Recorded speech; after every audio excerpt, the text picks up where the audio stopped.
Ce mai faceți? Hei, Margaret! Karen? Bert? Viața cu lui. Văd că mi întoarceți spatele. Eu vă hrănesc. Hai, vă rog. Spuneți ceva.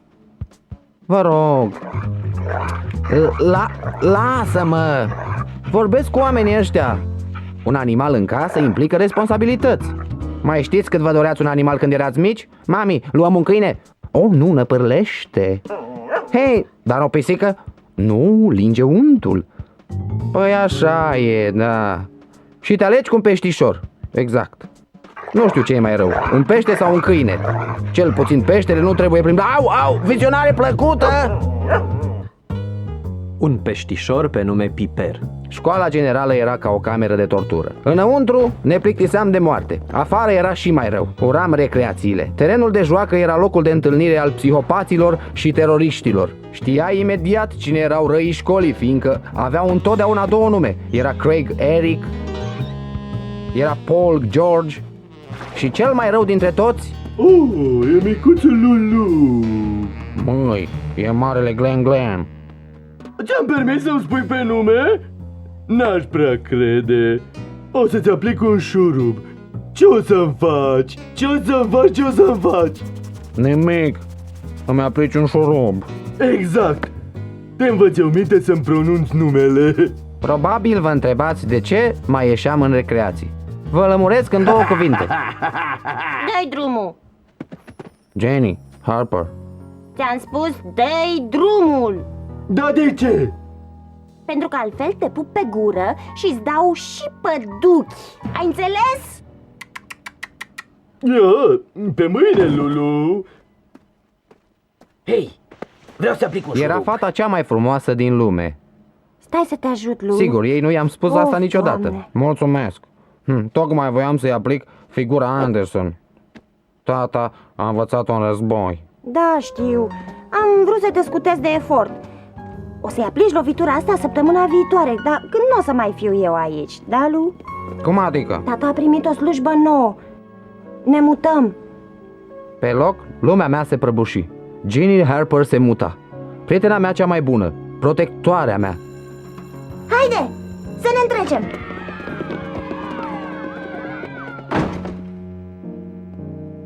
Deja îi simțeam lipsa. În filme, tații știau întotdeauna ce să spună. Poate de asta avem nevoie de sfatul tatei. Da, asta da unealtă. Nu mai găsești așa ceva în ziua de azi. Tată,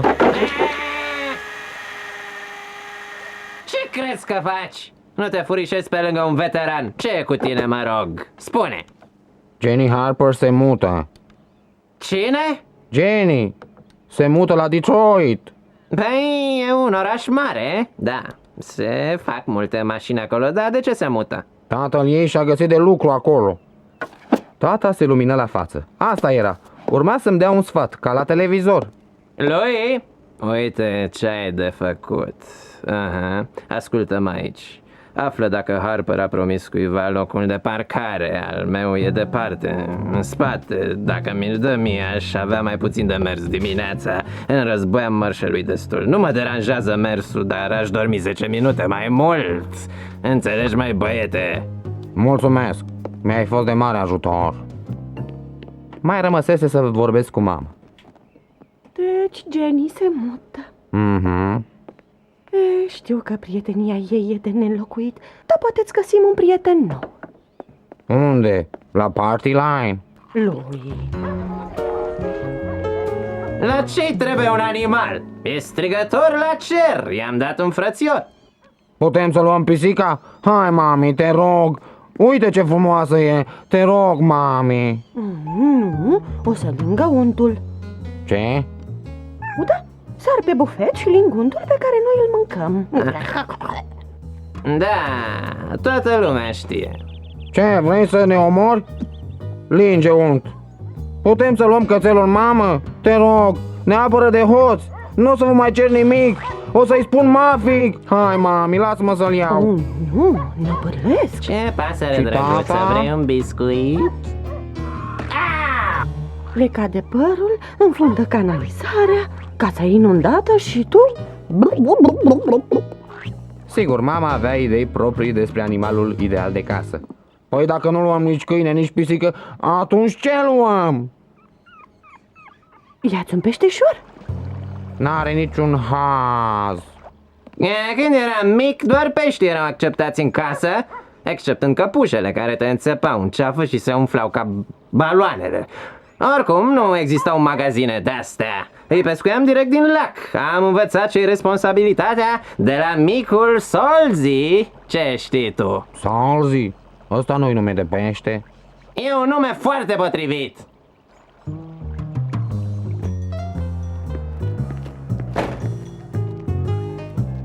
De...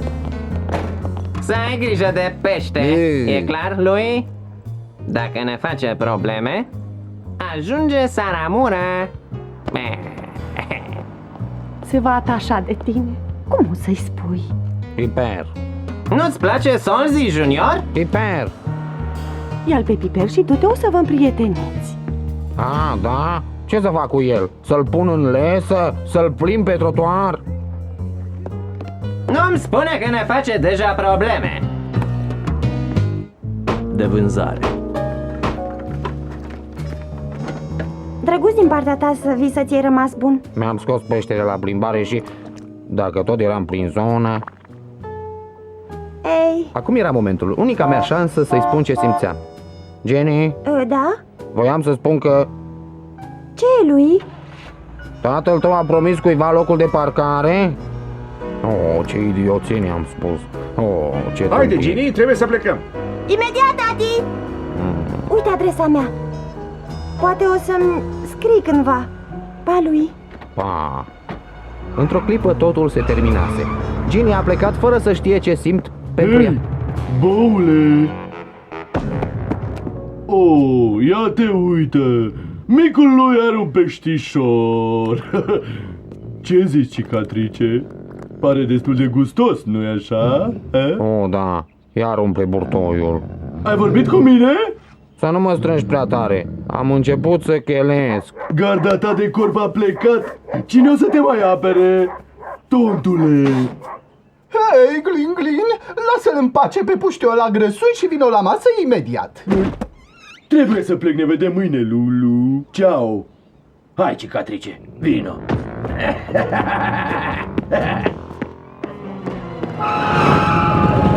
Hei, bezmeticule! Era să-mi îndoi bara. Ce irresponsabil sunt puștii ăștia. Hai, lui. Hopa sus, băiete. Vestea proastă e că bunica vine în vizită. Bunica? Și care e vestea bună? N-am o veste bună. O mai știi pe bunica, nu-i așa? E o dulceață. Sigur, pe mine nu mă înghite, mă urește. V-am mai spus asta, nu? De parcă fisa putea să-l cunoască pe președintele țării. Mă învinuiește că nu-și poate vizita fiica la Casa Albă. În rest, e o ființă adorabilă. Dacă îi treci cu vederea pielea solzoasă, dinții galbeni și respirația care ar omorî și un dinozaur. Asta ar explica și dispariția lor, dacă mă gândesc bine. Oh, am pornit. Mulțumesc că m-ai adus, tata. Ce-i cu voi? Hai să mergem. Ce tot faceți? Nu intrați odată? Nici gând, respira ca dinozaurii? Mai rău ca tata nu se poate. Te-am auzit. Treci încoace. Dacă n-a fost ziua cea mai rea din viața mea, sigur a intrat în top 5. O, lui, te-am mutat la Tommy. La Tommy! El unde sta? În camera lui. Veți sta amândoi. În camera ta stă bunica. Ia duceți-vă să-i spuneți noapte bună. Problema era că au cazat-o în camera mea. Oriunde mergeai, trebuia să treci prin fața camerei ei. Eu trec acum. Lui? Spune-le părinților că am intrat. Hai să o saluți pe bunica. Dă-i un pupic lui bunica. Avea dreptate tata. Ce dinți galbeni. Toată lumea la masă! Acum! Da, salvat de urlet. un pic din asta și un pic din asta. Îmi amintește de vremea când găteam pentru regiment. Mai puneam și noroi să dea gust. Tata gătea de câte ori venea bunica. În cele din urmă i-am înțeles strategia. Încerca să-i grăbească plecarea. Haide, lui, stai lângă mine. Dă-te de aici, e locul meu. Nu e șeful meu! Eu sunt șeful vostru. Stați jos. Poftim, e destul pentru toți. Mâncați repede să nu se răcească. Oh, Andy, ne simțim bine între noi. Nu-i nevoie de televizor. Un filmuleț înainte de cine. Ce avem aici? Ia să vedem. Am găsit, așa mai merge, îmi place asta. Duce-le să dau mai tare, bunico? Spune, îți place și ție? Oh, e perfect, Dandy. Tată, macaroanele sunt vechi. Lui, mie îmi plac. Sunt verzi și uscate. Ce tot spui? Sunt cu spanac. Pe front toată mâncarea era verde. Macaroanele, cartofii, salata. Salata e chiar verde. Păi da, acum e așa. Noi am dat startul. Uitați-vă, l-am învățat să oprească baioneta cu fruntea. Oh, Andy. Mai vrea cineva? Te rog, da, Andy. Mă enervează la culme. Mâncați, băieți. Tata a cumpărat prăjitură pentru desert. Să nu atingeți! E pentru o ocazie specială. Ziua când o să vă mutați. Andy, am uitat să-ți spun. Am fost astăzi în garaj și ți-am aranjat uneltele. Toate. Ce? Le-am pus în ordine alfabetică. Ce? Nu mulțumi. Uite, tata o să o pocnească. Andy, Oh, foarte bun, bun. Lui, Tommy, la voi în cameră. Hai, Acum. ce-am făcut? Hai! Pot să-l hrănesc pe Nu, Piper? nu știi cum e. Îl strici. Poftim, amice. Gura mare. Desigur, nici eu nu știam cum. Era primul meu peștișor de aur. Nu știam cât mănâncă. Creatura începuse să crească. Începuse să mă trezească dimineața. Hei, Lu, trezește-te. A? Ce? Tommy, gura! Vreau să dorm. Să împărțim camera. Hei, aici. A? E Unde? foame, Lu. Dă-mi o gogoașă, te rog. Mă topesc aici.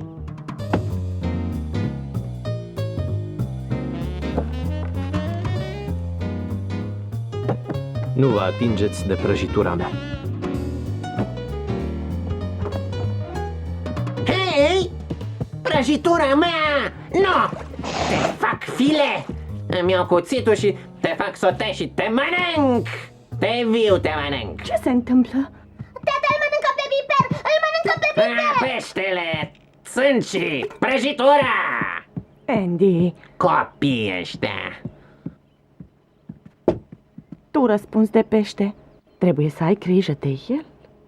I s-a terminat mâncarea! E lihnit. Nu am timp să te duc la magazin, dar dacă o să rogi frumos, o să te ducă bunica. Ai. Lui, tu ești? Oh. Regret, Piper. Ai. Ce scrii lui? Nimic. Țărmana Lucille. Ți-e dor de prietena ta? Lui și Jenny stau într-un tei. Pop, pop, pop, pop. Vrei un dicționar? Asta o să te coste luni. Ce faci? Lasă-mi nepotul în pace.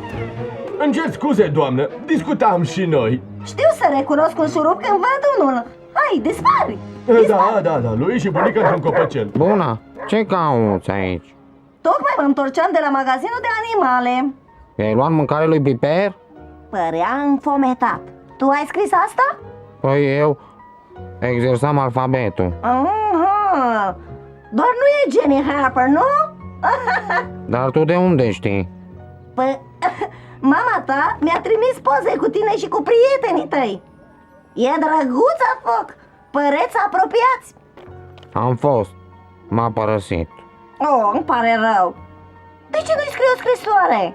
Nu știu să scriu. Oh, ba cred că știi. Dar Dacă râde. Dar dacă nu, În sfârșit am cunoscut-o pe bunica așa cum era în realitate. Nu era un monstru cu dinții galbeni de la azilul de bunici. Făcea parte din familie.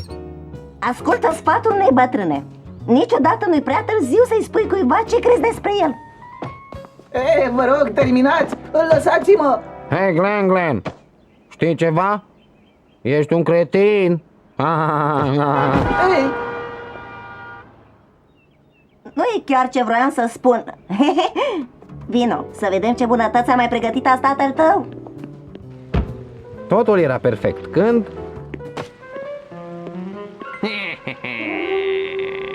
Ce idee excelentă! Tata, nu!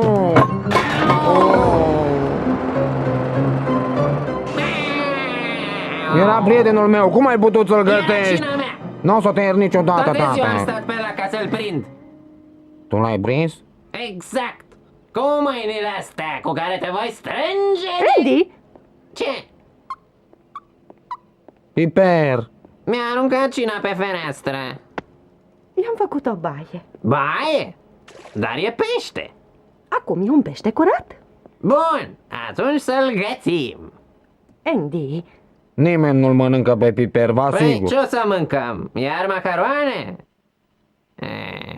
Ca pe front. Aceeași mâncare la 360 de zile pe an.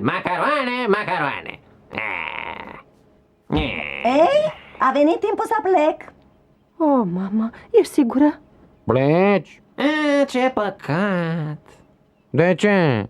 Să nu abuzezi de ospitalitatea voastră. Cam târziu. Te ajut la împachetat? O, Andy, ești cinerele ideal. Nu-mi venea să cred. Tocmai când începuse să-mi Te placă iubim bunica, mult, trebuia mama. să plece. Să mai vii pe la noi. Pa, bunii, o să-mi lipsești. Și tu o să-mi lipsești, drag. Haide, îmbrățișează pe bunica, haide. Scuzați, îmi pare rău. Andy, Pa, pa. Să ai grijă de Piper. papa, drum bun. Papa, Pa, bunico! Ce la revedere! păcat! Începusem să mă obișnuiesc cu băbuța. De data asta n-am mai mirosit a naftalină. Știi, lui? Uneori e bine când pleacă cineva. De ce, tata? Nu știu, încercam să te ajut. Mai dăm pace. Hei, cine mănâncă? Bunica! Ce și-a uitat? Proteza? Bună, lui! Ginny, te-ai întors? Da, tatei nu i-a plăcut slujba nouă, așa că ne-am întors la cea veche. Oh, bună, Ginny! Bine că te-ai întors! Oh, domnule Anderson, să nu uit. Tata vă transmite că vrea locul de parcare înapoi. Ce? Ce grozav, vechiul meu loc s-a ocupat. Va trebui să parchez mai departe. Mai bine că merg pe jos la lucru. Asta înseamnă să mă scol mai devreme. Jenny, tu ai... mi-ai primit scrisoarea? Nu? Mi-ai scris, lui? Ce ai scris? Nimic. Lui? Am scris doar că mi-e dor de tine și că îmi lipsești mult. Ah, e vorba de scrisoarea asta, nu? Dar ai spus Am vrut să te aud pe tine. tu... Și tu mi-ai lipsit mie. Wow, ăsta-i peștele! Ce mare este! Ce mănâncă? Poi, gogoși, prăjituri. Serios, e ca un coș de gunoi. Ia-ți și tu. Nu pot, ne-am luat pisică. Nu știi ce fac pisicile? Nu? Linguntul. Toată lumea știe. Sar pe bufet, linguntul, tu-l mănânci și... Mi-am dat seama că în materie de sfaturi, familiile de la televizor sunt nimic pe lângă Anderson. Oh, drumul e plin de Mama avusese dreptate. Piper s-a atașat de mine și tata avusese dreptate. Uneori e bine când pleacă cineva. Dacă Ginny n-ar fi plecat, nu i-aș fi scris scrisoarea. În fine, și bunica avusese dreptate. Niciodată nu-i prea târziu să-i spui cuiva ce simți pentru el. Dragă bunico! Hei, ți-a plăcut? Vrei să înveți câinele, a? Haide, Killer! Da! Hai, spune bună ziua! Hai, să vadă că Leslie nu se compară cu tine. Nu te mai uita înfometat spre pești. Nu e o idee bună. Mă lingi. Nu mai linge fără să cer voie.